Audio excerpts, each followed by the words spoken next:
In this video, we'll see what are the various numeric data types that are supported by Python.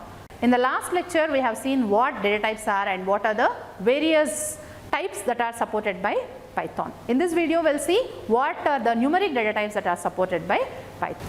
So numeric data types represent numeric data such as integers, complex or the floating point numbers. Objects that store the numerical type of data come under this category of numerical data types. And Python supports three different data types to store the numerical type of data, that is int, float and complex. So now let's see each of these data types in detail. Integers are represented by the class int, that is whatever you are storing as an integer, it is represented by the integer class in Python, and the whole numbers without any fractional part are treated as integers in Python. So they can be either positive or the negative numbers also. In Python, integers can be of any length. There is no restriction on the length of the value you are storing in the integer type. So in case of the other languages like C, C++, Java, so there is a range of values you can store in the integer type. But here in Python, so there is no such restriction, and the size of value you are storing in an integer type is limited to the system memory you are using. So now let's see some of the examples. So a equal to 10, here you are storing an integer 10 to the variable a, so a is treated as an integer, and then you are storing the value 100 to the variable b. So because again you are storing an integer, b is treated as an integer. So in C you are storing again an integer, so d you are storing another integer, and again e you are storing a long integer. In all these cases you are storing an integer to the variables. So that's how the variables a, b, c, d, e, all these variables are treated as integers in Python. So now let's see what are the other bases that are supported by the integer class. So in addition to the decimal class, so that's whatever we have already seen, so Python also supports us to store other bases also. Like you can store the binary numbers, you can store the octal numbers, you can even store the hexadecimal numbers, and remember all these number systems are supported by Python and they all come under the class of integer class only.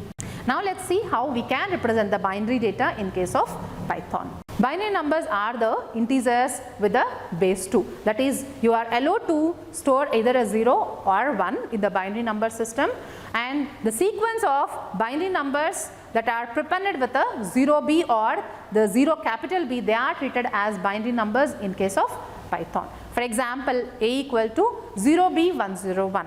In that case, here 101, the sequence of binary digits are prepended with the value 0b. That's how the value will be treated as binary. And similarly here, b equal to 0b100. Here the string of bits 100 is prepended by the value 0b. That's how 100 is also treated as binary. And remember, so the values will not be stored in the form of binary. They will be converted to the decimal numbers, and then only they will be stored in the variables a and b. Here in this case, a gets the value 5 whereas b gets the value 4. That is, the binary values that you have provided will be converted to the decimal numbers and then they are stored in the variables a and b. Now let's see how you can represent octal numbers in Python. So Python also supports representing the octal numbers, and octal numbers are the integers with the base 8. Integers that are ranging from 0 to 7, which are prepended with the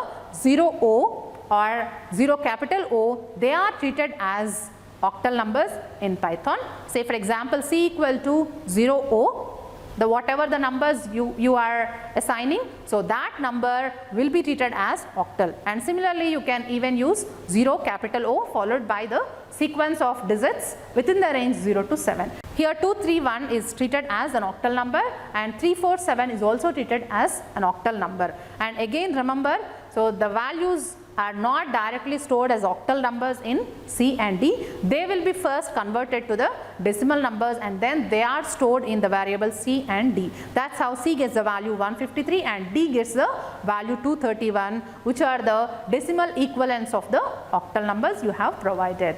Moreover, Python also supports the representation of the hexadecimal numbers. Hexadecimal numbers are the integers with a base of 16. That is, you can represent the numbers within the range 0 to 15.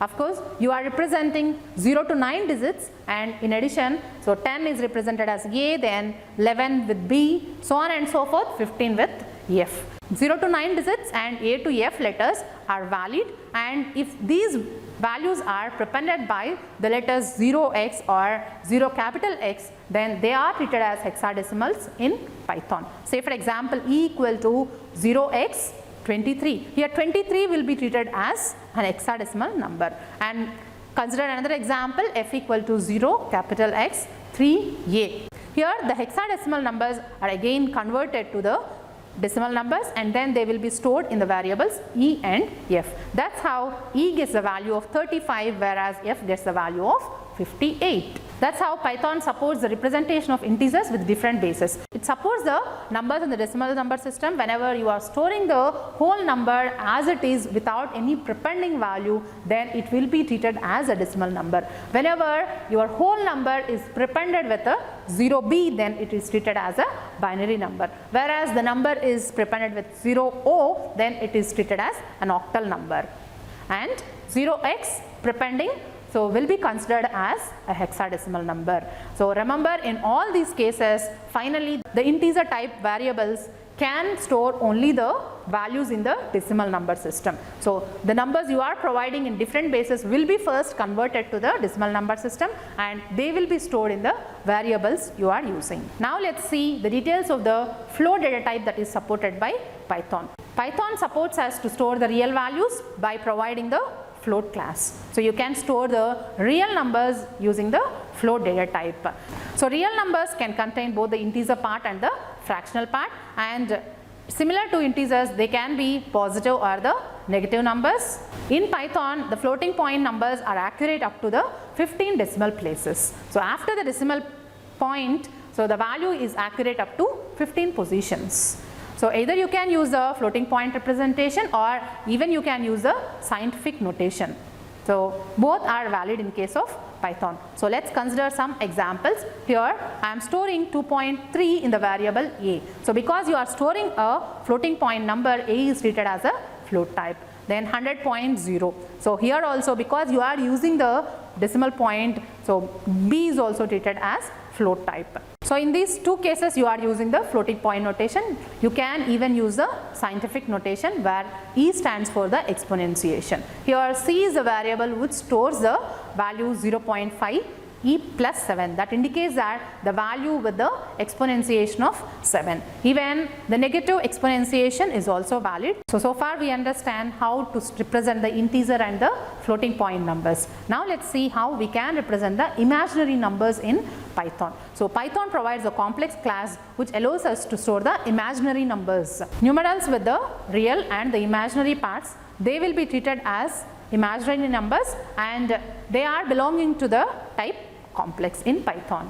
So the general form is the real part plus the plus or minus imaginary part and followed by a j. Here the value that is prepended with the j, that indicates the imaginary part in the complex number. So consider this example, minus 5 plus 3j. Here the number contains both the real part, that is minus 5, and the imaginary part, that is 3j. So that's how you can treat this value as a complex type. So far in this lecture, we have seen various numerical data types that are supported by Python. So basically Python supports integer, float and complex data types to store the numerical type of data. So moreover, unlike the other languages, Python also supports representation of the binary, octal and the hexadecimal number representation in addition to the decimal number representation. So I hope you understand how you can use the numerical data types to store various types of numeric data. Thank you for watching this video.